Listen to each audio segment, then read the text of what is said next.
Hello everyone, welcome to the lecture of monotonicity. I am Surendra Chaube. Today we will discuss about functional behavior. तो हम लोग देखते हैं इससे पहले एप्लीकेशन ऑफ डेरिवेटिव में हम लोग क्या पढ़ चुके हैं। एप्लीकेशन ऑफ डेरिवेटिव में हम लोग पढ़ चुके हैं टेंजेंट और नॉर्मल।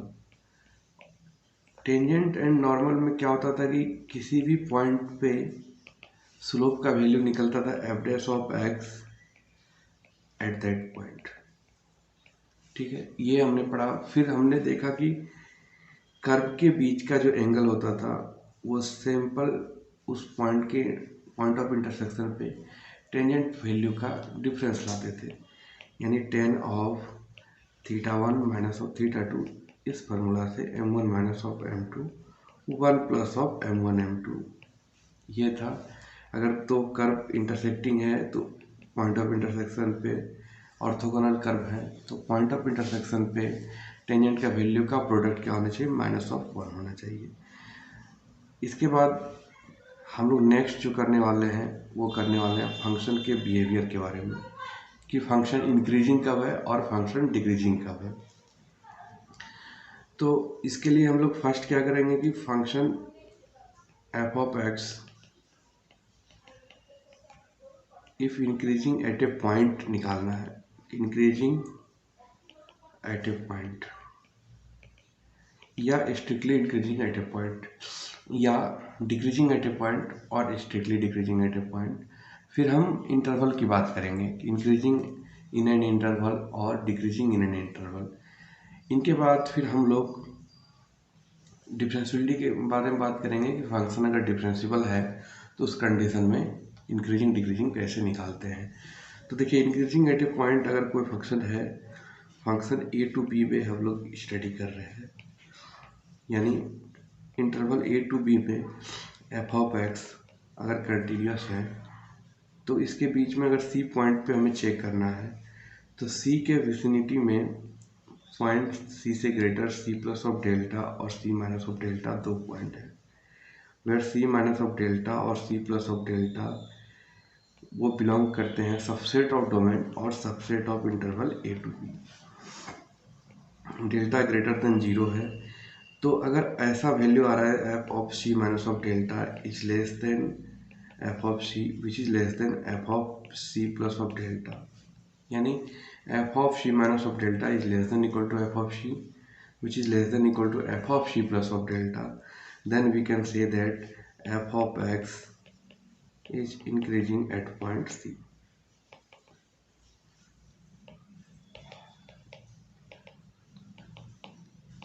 सेम अगर inequality F of C minus of delta is less than F of C which is less than F of C plus of delta हो तो बोलेंगे f of x is strictly increasing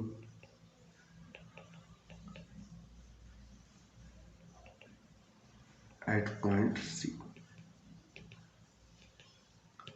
तो strictly increasing और increasing के case हो गए। अब यही पॉइंट अगर एक्सट्रीम लेफ्ट पे हो और यही पॉइंट अगर एक्सट्रीम राइट पे हो, मतलब डोमेन के एंड पॉइंट पे या डोमेन के स्टार्टिंग पॉइंट पे हो, तो इनके आगे सी प्लस ऑफ डेल्टा, इनसे लेफ्ट में सी माइनस ऑफ डेल्टा। अब इंक्रीजिंग है मतलब एक्स की वैल्यू इंक्रीज करेंगे तो वाई की वैल्यू इंक्रीज करेंगे, यानी एफ ऑफ एक्स की वैल्यू इंक्रीज करेंगे, यानी F of C plus of delta क्या होंगे, वो greater than equal to F of C होंगे, और F of C minus of delta क्या होंगे इस केस में, less than equal to F of C होंगे। तब हम लोग बोल रहे हैं F of x is increasing at point सी।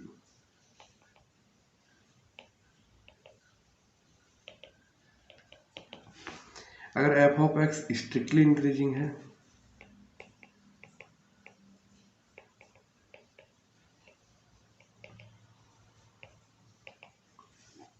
तो क्या कर सकते हैं, F of C plus of delta is greater than F of C होने चाहिए, और F of C minus of delta is less than F of C होने चाहिए। इक्वलिटी का साइन सिर्फ आपका रिमूव हो जाएगा। Same condition if f of x is defined on a to B,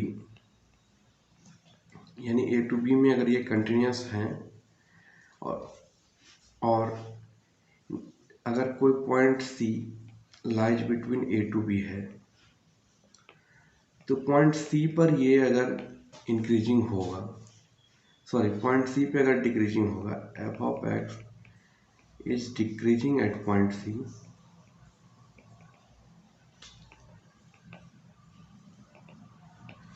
तो F of C plus of delta is greater than equal to F of C, which is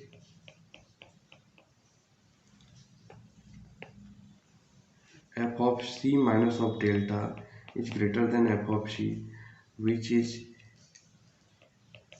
यानी x increase करने के बाद y की f of x की value decrease करते जाएंगे, यानी f of c minus of delta largest होंगे और f of c plus of delta lesser होंगे।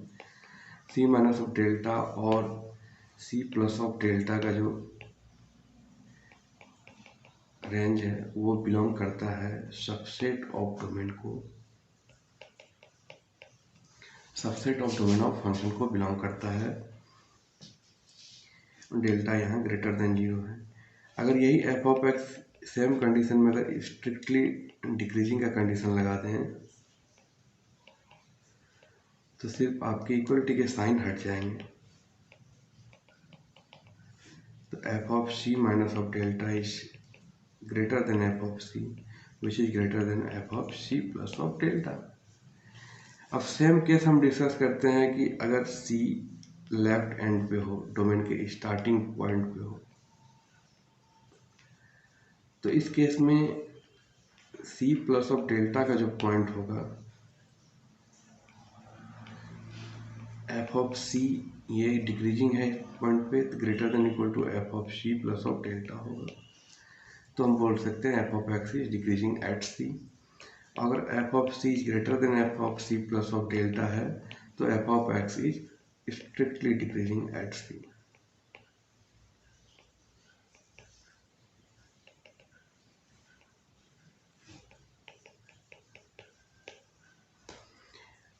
सेम अगर आपके ये राइट एक्सट्रीम पे हो तो सी माइनस ऑफ डेल्टा ये subset of domain of function होंगे और F of C minus of delta is greater than equal to F of C होंगे, क्योंकि x की वैल्यू अगर इंक्रीज कर रही है तो y की वैल्यू डिक्रीज करेगी। सेम फंडा, तो हम डिक्रीजिंग का कंडीशन बोल सकते हैं डिक्रीजिंग एट सी है। अगर यही सिर्फ इक्वलिटी का साइन रिमूव हो जाए, यानी F of C minus of delta is greater than F of c, then strictly decreasing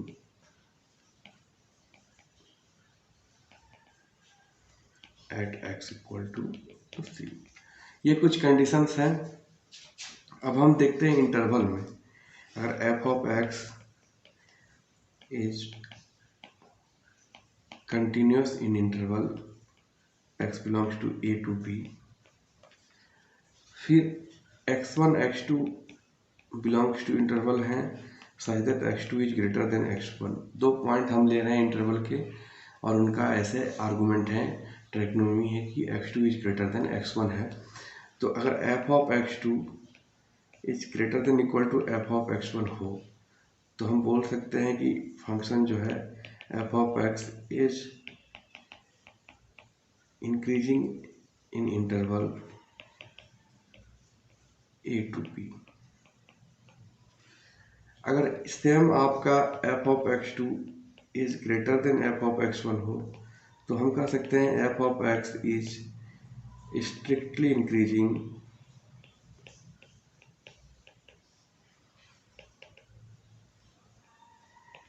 eight point, sorry in interval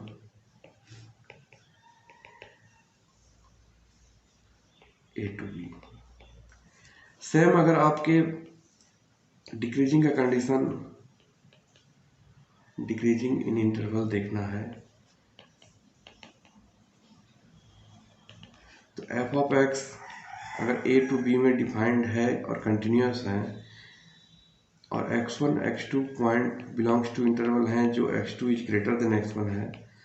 तो x2 ग्रेटर होने पर अगर lesser than equal to f of x1 है तो कह सकते हैं कि f of x is decreasing in interval a to b।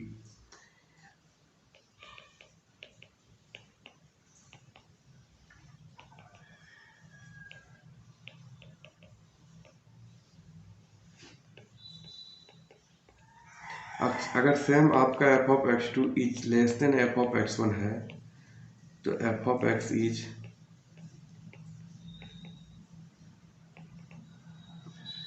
Strictly decreasing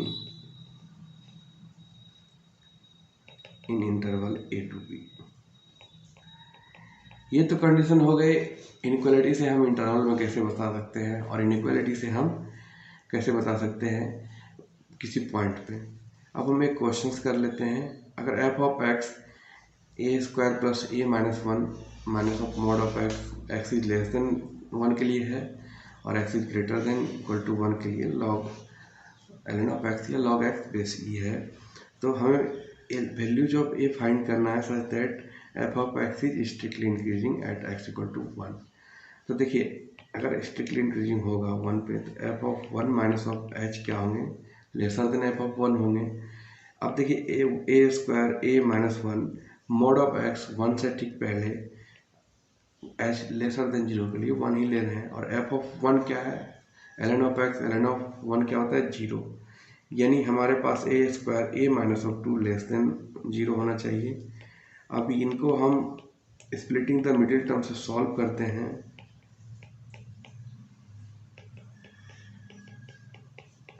यानी a minus of 1 a plus of 2 less than 0।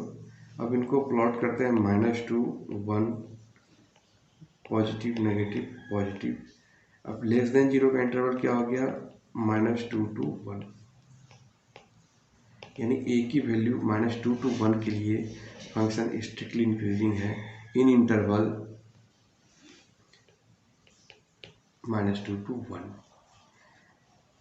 अब देखिए अगर हम कोई फंक्शन डिफरेंशिबल है, if f of x is differentiable, अगर ये फंक्शन डिफरेंशिबल है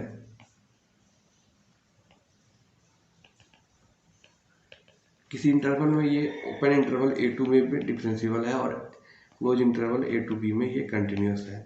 फिर अगर हम देखा जाए तो ये फंक्शन कुछ इस तरह से वेरी कर सकते हैं या फंक्शन इस तरह से वेरी कर सकते हैं। तो आप इसके किसी दो पॉइंट पे टेंजेंट का वैल्यू देखिए, ये अल्फा है और ये आपका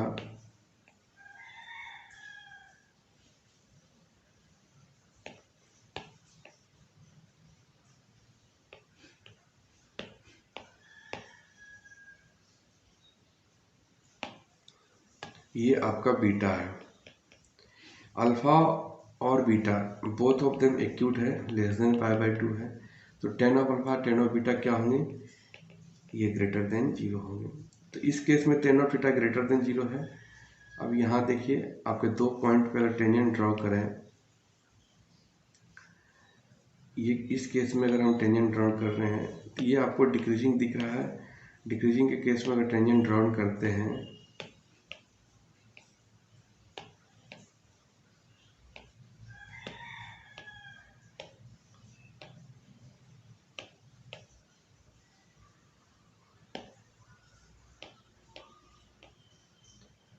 ये दो पॉइंट पे हमने टेंजेंट ड्रॉ किए, तो देखिए वैल्यू क्या हो रहा है, ये अगर बीटा है और ये अगर अल्फा है, तो आप देखिएगा ये ग्रेटर देन π/2 है, बीटा भी ग्रेटर देन π/2 है। अब आपका वैल्यू यहाँ tan ऑफ थीटा क्या होगा, लेस देन 0 होगा। आपको पता है f डैश ऑफ x क्या होता है, tan ऑफ थीटा होता है, इसके लिए ग्रेटर देन 0 है, और f डैश ऑफ x इसके लिए लेस देन 0 है। तो ये आपके डिफरेंशियल फंक्शन अगर है तो उस केस में हम लोग क्या कर सकते हैं, तो अगर कोई फंक्शन डिफरेंशियल है और f dash of x is greater than equal to 0 है, तो f ऑफ x उस इंटरवल में क्या होगा, इंक्रीजिंग होगा, और f डैश ऑफ x अगर ग्रेटर देन 0 है तो f ऑफ x क्या होगा, स्ट्रिक्टली इंक्रीजिंग होगा।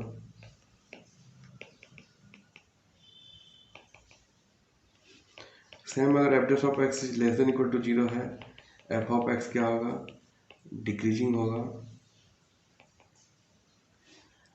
और अगर f dash of x less than 0 है तो F of X strictly increasing होगा, तो स्ट्रिक्टली डिक्रीजिंग होगा।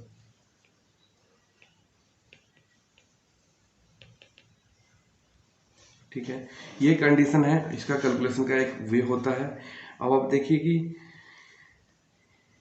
ये जो आपके कंडीशन है ये इंटरवल के लिए वैलिड है, पॉइंट के लिए भी वैलिड है। ठीक है, अगर आपके किसी इंटरवल में देखें कोई फंक्शन ऐसे वेरी कर रहा है तो आप देख सकते हैं इस रीजन के लिए F dash of X greater than 0 होगा, इस रीजन के लिए F dash of x less than 0 होगा, A to B greater than 0, B to C less than 0 और सी टू फिर ग्रेटर देन 0 है। तो इस तरह से आप निकाल सकते हैं। अगर हमारे पास कुछ एग्जांपल है y equal to E raise to the power X, तो फर्स्ट हम इसका फर्स्ट डिफ्रेंसिएशन करेंगे F dash of X E raise to the power X. अब E raise to the power X का रेंज क्या होता है, 0 टू इन्फिनिटी होता है, x belongs to real number के लिए। यानी एफ डैश ऑफ एक्स क्या है, greater than equal to, equality तो नहीं होल्ड करता है तो ग्रेटर देन 0 है। यानी एफ ऑफ एक्स क्या है, यहाँ स्ट्रिक्टली इंक्रीजिंग है।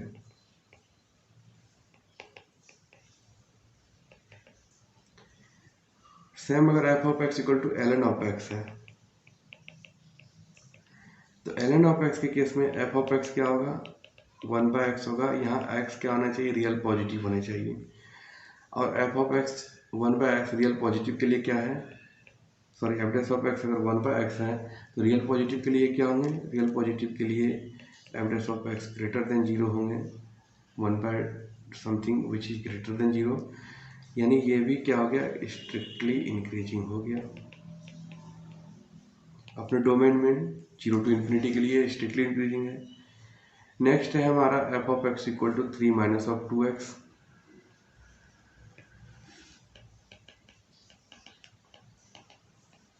ये देखिए एफ डैश ऑफ एक्स इसका क्या है, माइनस ऑफ 2 है, विच इज लेस देन 0 है। यानी एफ ऑफ एक्स क्या है, स्ट्रिक्टली डिक्रीजिंग है for all x belongs to real number. आप इसको प्लॉट करके देखेंगे ये डिक्रीजिंग का ग्राफ देगा। ठीक है, नेक्स्ट है हमारा f of x equal to cot of x. तो एफ डैश ऑफ एक्स क्या होगा, minus of cosec square of x. और कॉट ऑफ एक्स का डोमेन क्या है, x belongs to real number. और इसमें क्या नहीं हो सकता है, सिर्फ एन पाई के पॉइंट नहीं हो सकते हैं। ठीक है, अब the minus of cosec square of x, इसका भी आपका डोमेन क्या है, ये एक्स सिर्फ एन पाई के पॉइंट नहीं हो सकते हैं। अब minus of cosec square of x, cosec of x का रेंज क्या होता है, -∞ टू -1 और 1 to infinity. Cosec square of x का क्या होगा, 1 टू इन्फिनिटी। अब इस पर क्या नेगेटिव लग गया, नेगेटिव लग गया तो एफ डैश ऑफ एक्स क्या है, लेस देन 0 है for all x belongs to real number minus of n pi के लिए। यानी F dash of x less than 0 है तो एफ एक्स क्या हो गया, स्ट्रिक्टली डिक्रीजिंग हो गया। ठीक है, नेक्स्ट है अगर आपका f of x equal to mod of x है, तो एफ ऑफ एक्स अगर एक्स माइनस ऑफ एक्स होगा एक्स लेस देन 0 के लिए, एक्स होगा x is greater than equal to 0 के लिए। यानी F dash of x minus of 1 होगा एक्स लेस देन 0 के लिए, एफ डैश ऑफ एक्स 1 होगा x greater than equal to 0 के लिए। यानी F of x equal to mod of x, increasing का साइन अब एरो होता है, एफ ऑफ एक्स इंक्रीजिंग का अप होगा x belongs to 0 to infinity के लिए, और एफ ऑफ एक्स डिक्रीजिंग कब होगा, एक्स बिलोंग्स टू -∞ टू 0 के लिए। ये कुछ पॉइंट्स हैं, ये कुछ क्वेश्चंस हैं, इनके और भी क्वेश्चंस होंगे, बेटर क्वेश्चंस होंगे। तो ये हमारा इंट्रोडक्शन था कि हम लोग निकालते कैसे हैं। जैसे मान लीजिए आपका f of x equal to 2x² minus of ln of x दे दें, एक्स यहाँ ग्रेटर देन 0 होगा ही क्योंकि ln ऑफ एक्स है। तो एफ डैश ऑफ एक्स क्या है, 4x माइनस ऑफ 1/x और 4x² माइनस ऑफ 1/x, ये हो गया एफ डैश ऑफ एक्स। अब एफ डैश ऑफ एक्स सबसे पहला स्टेप है कि 2x minus of 1 2x plus of 1/x। इसका फर्स्ट स्टेप है कि F dash of x zero कहाँ हो रहा है। एफ डैश ऑफ एक्स 1/2 पे जीरो हो रहा है और अनडिफाइंड कहाँ पे है, जीरो पे अनडिफाइंड है। डोमेन हमें इधर का ही डिस्कस करना है क्योंकि एक्स ln ऑफ एक्स में domain x greater than zero है। अब इस पे हम साइन कन्वेंशन देखते हैं। 1/2 पे क्या है, पॉजिटिव फिर नेगेटिव, यानी x बिलोंग्स टू 0 to 1/2 पे फंक्शन क्या होगा, डिक्रीजिंग होगा, और 1/2 टू इन्फिनिटी पे क्या होगा, फंक्शन इंक्रीजिंग होगा। ये है कुछ निकालने के वे। इस तरह से हम एफ ऑफ एक्स के डिक्रीजिंग और इंक्रीजिंग निकाल सकते हैं। तो नेक्स्ट लेक्चर में हम लोग क्या करेंगे, नेक्स्ट लेक्चर में हम लोग इनके कुछ थ्योरम्स पढ़ेंगे, ग्रेटेस्ट वैल्यू, लीस्ट वैल्यू। उसके बाद फिर देखेंगे अगर फंक्शन इंक्रीजिंग है, मोनोटोनिक है, तो क्या होते हैं कि F of X strictly increasing और स्ट्रिक्टली डिक्रीजिंग ही होनी चाहिए।